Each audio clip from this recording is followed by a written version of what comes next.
calls 911 to report her husband missing. Her voice trembles with concern. She tells the dispatcher that her husband said he'd be gone for a week and told her not to call or look for him. But what no one on that phone line knows is that this woman has already confessed to murder.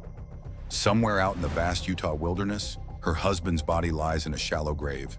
And behind the doors of $1 million home, the truth is about to expose a story of lies, betrayal, and cold-blooded calculation. Welcome back to Crimnest, where we break down real true crime cases with facts, context, and respect for the victims. Not cheap shock value. If you appreciate detailed breakdowns like this, support Crimnest by watching until the end, dropping a like, and sharing this video with someone who follows true crime.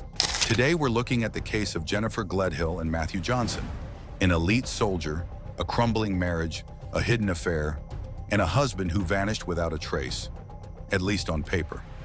Before we start, remember, Jennifer has pleaded not guilty and is awaiting trial. In the eyes of the law, she is presumed innocent until proven guilty in court.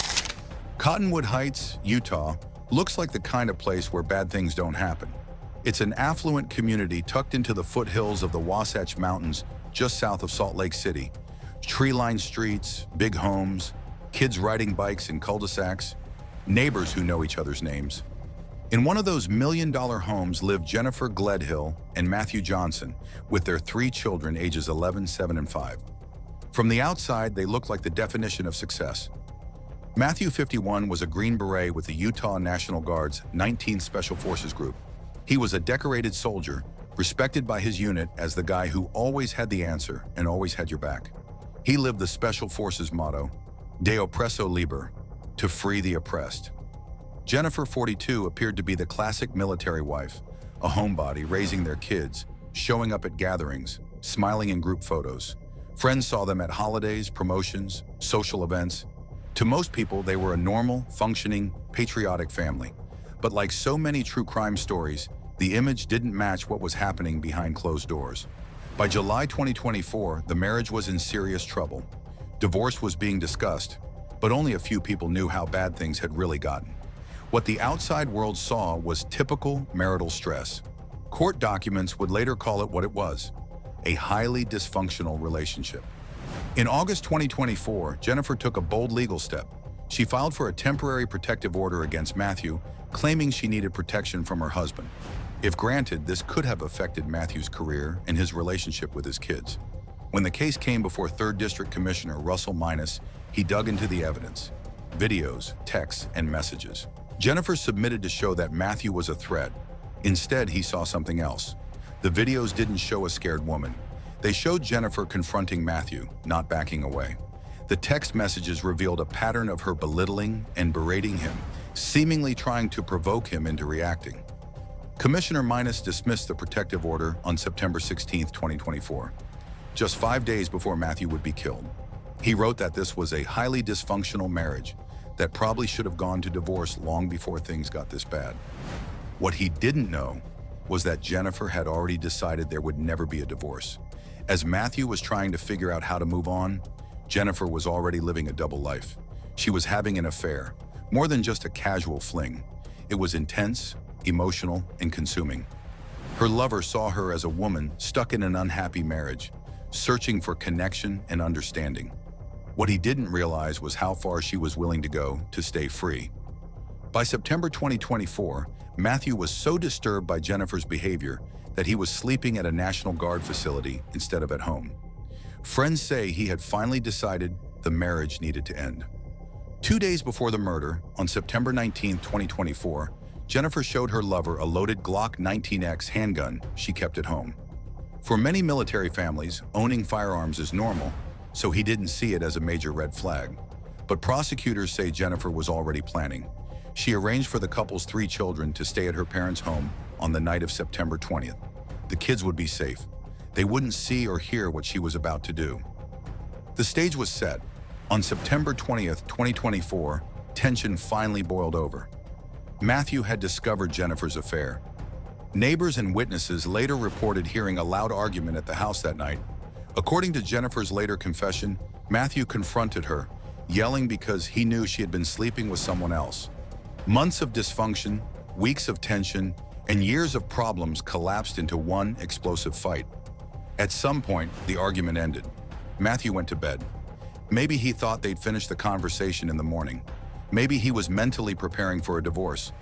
Either way, he lay down to sleep in the master bedroom of the home he'd paid for, in the bed he believed was safe.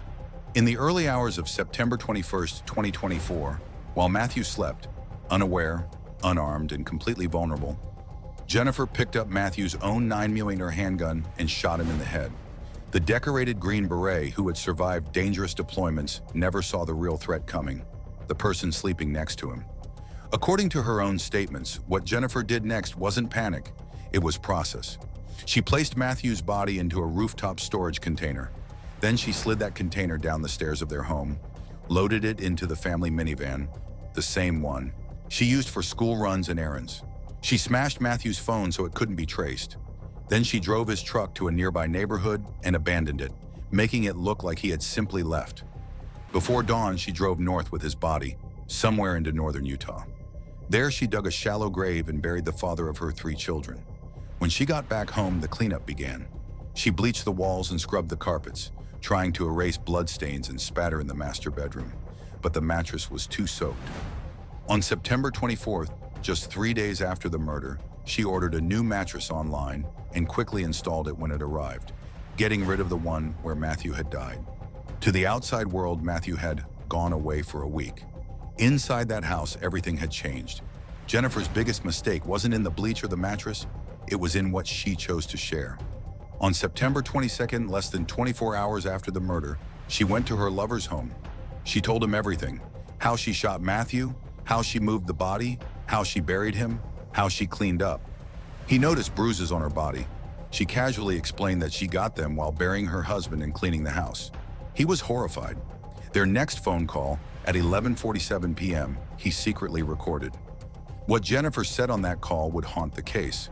When he told her he was frightened by what she'd told him, she replied, "Wow, if you think I could even hurt a fly."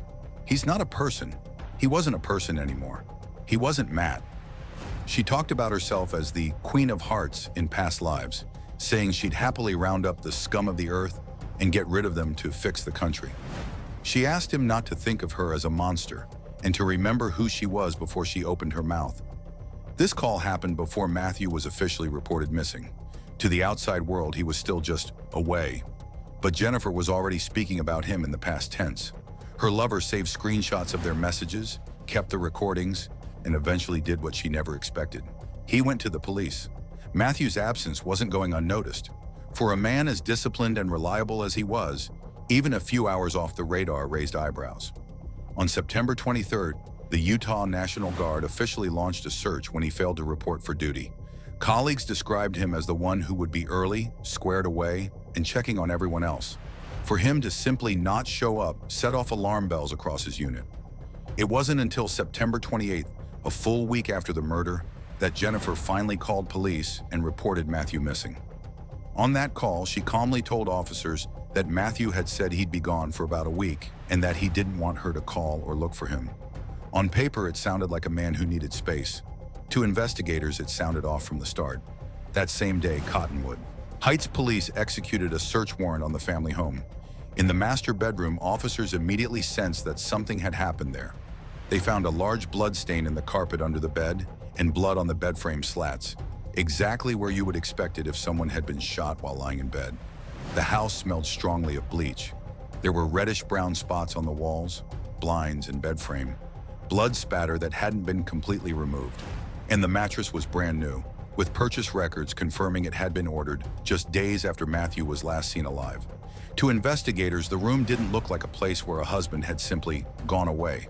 It looked like a cleanup. On October 2nd, 2024, the investigation took a sharp turn. Jennifer's lover walked into a police station and turned over the recordings and messages she had sent him after the shooting. He brought screenshots, audio files, and details about what she had allegedly confessed to doing. When detectives combined his evidence with the physical findings from the house and GPS data from Jennifer's phone, which showed her near the location of Matthew's abandoned truck and traveling north toward Davis County in the hours after the murder, the picture became much clearer. This was no missing person mystery. This was a homicide case building piece by piece. That same day, police arrested 42-year-old Jennifer Gledhill for first-degree murder and obstruction of justice. But the story didn't stop with Jennifer. As detectives kept digging, they started to see signs that she might not have been the only one involved after the fact. On October 24, 2024, police arrested her parents, Thomas and Rosalie Gledhill, on multiple counts of obstruction of justice. Investigators say phone records and witness statements showed they spent more than 5 hours at Jennifer's house during the critical cleanup window, despite initially claiming they had only been there briefly to pick up clothes for the children. Rosalie had purchased the new mattress that suddenly appeared in the master bedroom, and during that same period, she had her phone remotely wiped, erasing location data and messages. To investigators, it looked less like coincidence and more like a coordinated effort, a digital cleanup to match the physical one inside the house. When questioned, Thomas made a subtle but telling slip. He said he did not go in where the incident happened. Detectives hadn't publicly shared any details about the exact location of the crime scene inside the home. That choice of words suggested he knew more than he should have. During a search of Thomas and Rosalie's home, police found the Glock 19X gun box wrapped in a child's onesie and stored in a plastic tote near Jennifer's bedroom. It matched the gun Jennifer had shown her lover 2 days before the murder. What had started as a confusing missing person report was now a full-blown homicide investigation stretching across multiple households. Despite all the mounting evidence, one crucial piece was still missing: Matthew's body. The search for him has become one of the most extensive in recent Utah history, stretching across multiple counties, Davis, Weber, and up toward Box Elder County near the Utah-Idaho border. Teams have scoured foothills, open fields, riverbanks, and remote back roads, trying to figure out where Jennifer might have driven with that rooftop container. More than 70 searchers, law enforcement officers, volunteers, and Matthew's fellow soldiers have combed through rugged terrain, trying to bring him home so his family can say goodbye. In court, prosecutors revealed that a vehicle storage container was found floating in water with Matthew's blood inside. That discovery tied Jennifer even more tightly to the alleged crime and supported the story she had told her lover about moving his body. But Matthew himself is still out there, in an unknown location. His family released a simple, heartbreaking message through their victim representative. They are hopeful that someone, especially Jennifer, will finally reveal where he is so he can be properly laid to rest. Every court date, every new filing, they wait for an answer that still hasn't come. So far, she hasn't said where he is. Jennifer has pleaded not guilty to several charges, including first-degree murder, multiple counts of obstruction of justice, possession of a controlled substance, abuse or desecration of a human body, tampering with a witness. Prosecutors argued she was a danger to the community and to the integrity of the investigation, pointing out that she told her lover she would shoot herself before going to jail. They also highlighted the alleged attempts to destroy evidence and the involvement of her parents. The judge denied her bail, and she remains in the Salt Lake County Jail awaiting trial. There's also a $500,000 life insurance policy in Matthew's name, with Jennifer listed as the primary beneficiary. Because she's charged with his murder and his body is still missing, the insurance company has asked the court to decide what happens to that money.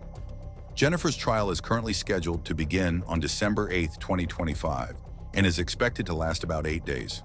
The prosecution says they have her own recorded words, physical evidence from the bedroom, GPS data, phone records, and the testimony of her lover.